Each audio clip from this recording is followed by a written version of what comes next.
Now read this. Hello and welcome back to Now Read This, the Castle of Llyr, Chapter 20, The Pledge. The princess sat up and looked curiously at the companions. "Eilonwy," Taran whispered. "Do you know us?" "Taran of Caerdalban," said Eilonwy. "Only an assistant pig-keeper could ask a question like that. Of course I know you. What I don't know is why I'm soaking wet and covered with sand on this beach." Gwydion smiled. "The Princess Eilonwy has come back to us." Gurgi shouted with joy, and in that instant Taran, Fluda, and Prince Rune began talking all at once. Eilonwy clapped her hands over her ears. "Stop! Stop!" she cried. "You're making my head swim. Listening to you is more confusing than trying to count your fingers and toes at the same time."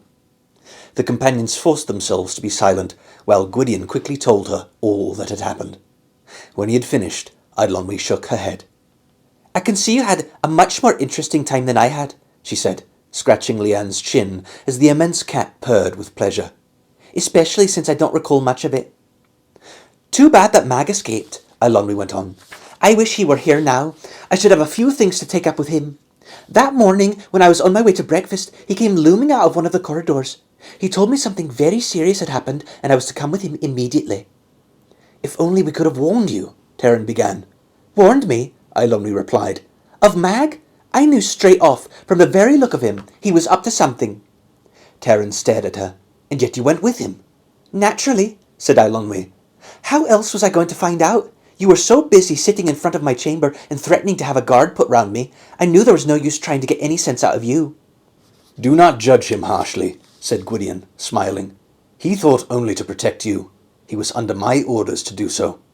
"Yes, I realised that," said Eilonwy, "and I soon began to wish all of you had been with me, but by then it was too late. We'd no sooner got clear of the castle than Mag tied me up and gagged me. That was the worst of it. I couldn't speak a word. But it spoiled his own scheme," she went on. "He had indeed waited in the hills until the searching party was far ahead of us. Then he dragged me into the boat. His shins will be black and blue for a while to come, I assure you. But I dropped my bauble. Since I was gagged, I couldn't make him understand I wanted it back.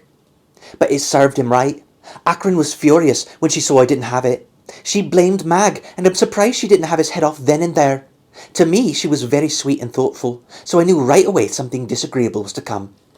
After that," Eilonwy continued, "Acren cast a spell over me, and I remember very little, until the bauble was in my hands once more. Then it was very strange.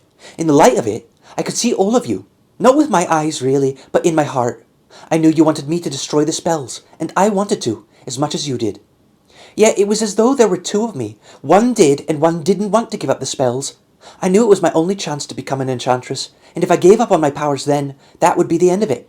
I suppose," she said softly to Taran, "I felt a little way that you did long ago in the marshes of Morva, when you had to decide to give up Prydain's magic brooch.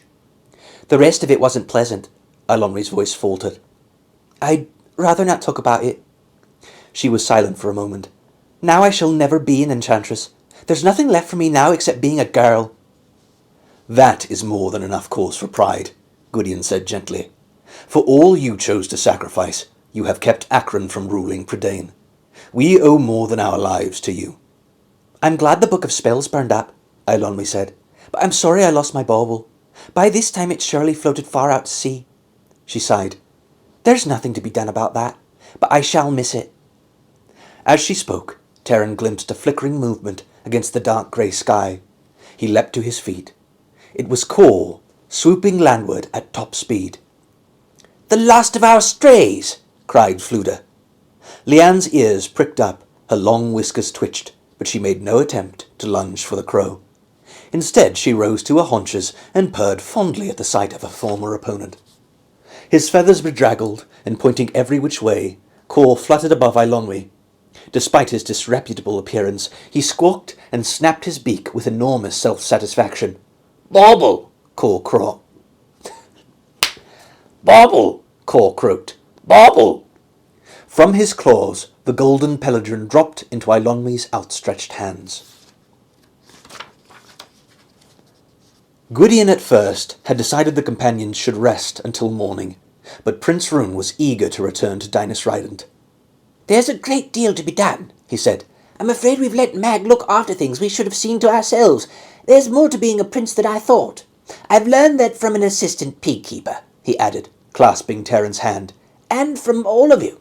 And there's still most of Mona to be seen.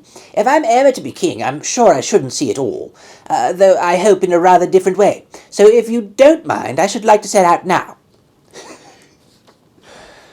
Gurgi had no wish to linger anywhere near Cair Calor, and Fluda could hardly wait to show Leanne her new home in his own realm. Eilonwy insisted she was quite able to travel, and at last Gwydion agreed they would start without delay.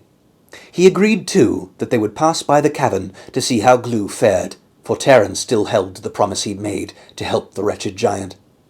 The ragged band made ready to leave the coast. Akron, finally consenting to voyage to Cair Dalban, walked slowly, withdrawn into her own thoughts, while Leanne frisked beside the bard and Cor sported overhead. Eilonwy had gone for a moment to the edge of the surf. Terran followed her, stood as she watched the dancing waves. "I thought I should have a last look at Cair Calor," Eilonwy said, "just to remember where it is, or rather where it isn't. I'm sorry in a way that it's gone. Outside of Cair Dalban, it was the only home I had." "Once you are safe at Dinas Rhydant," Terran said, "I shall stay no longer on Mona. I had hoped, after all you'd been through, that you'd come back with us, but Gwydion is sure that Dalban meant for you to stay here. I suppose he's right. I can hear Dalban now. Being rescued has nothing to do with being educated." Eilonwy said nothing for a while. Then she turned to Terran. "One thing more I remembered at Cair Calor. Dalban saying that there was a time when we must be more than what we are. Can it be true that being a young lady is more important than being an enchantress? Perhaps that's what he meant. I shall have to find out for myself. So, if I must learn to be a young lady, whatever that may be that's any different from whatever I am," Eilonwy continued, "then I shall try to learn twice as fast as those silly geese at Dinas Rhydant and be home twice as soon, for Cair Dalban is my only real home now." "Why, what's this?" Eilonwy cried suddenly. "The sea has given us a present." She knelt, and from the foaming surf drew a battered object and stripped away the trailing seaweed. Terran saw an ancient battle horn, bound in silver with a silver mouthpiece.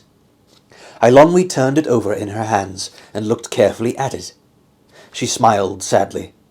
"It's all that's left of Cair Calor. What use it might be I don't know, and never shall.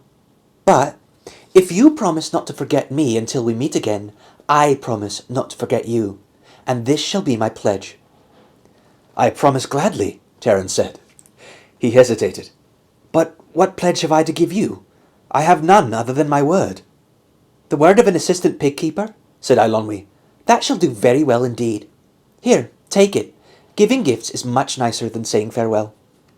"And yet," Terran answered, "we must say farewell. You know that King Rudlam and Queen Teleria mean to betroth you to Prince Rune." "Indeed!" exclaimed Eilonwy. "Well, I assure you they shall do no such thing. There's limits to having people make up your mind for you. Rune has certainly improved. I think this journey was the best thing that ever happened to him, and someday he might even make a respectable sort of king. But as far as for being betrothed—" She stopped suddenly and looked at Terran. "Did you seriously think for a moment I would ever— Terran of Cair Dalban," she cried angrily, her eyes flashing. "I'm not speaking to you." "At least," Eilonwy added quickly, "not for a little while." The end. The end of Book 3, The Castle of Llyr. The third book in the Chronicles of Prydain series by Lloyd Alexander. Read by yours truly, Now Read This. Great book, great series. Really, really enjoying this. We will continue likely next week with Book 4, which is Terran Wanderer. And there's only 2 more books in the series. I think this one may be the longest, and it's good. I like this one quite a lot, and I hope you guys do as well. Anyway, thank you for joining me on Now Read This. The full-length edit will be available shortly for anybody that doesn't want to do chapter by chapter. And then once we hit 5,000 subscribers on YouTube, there will be some other things I'll be adding to the channel. And it's quite exciting that it's about to be 5,000 people that watch these audiobooks, not 5,000, but quite a bit less than that. But to have that many subscribers is pretty cool. So anyway, I love you guys. God bless. May the good blood guide your way. And farewell until next time. Hey, you want to buy something? You can check the description for my books and audiobooks. Thank you so much for watching, and don't forget to like and subscribe for more content.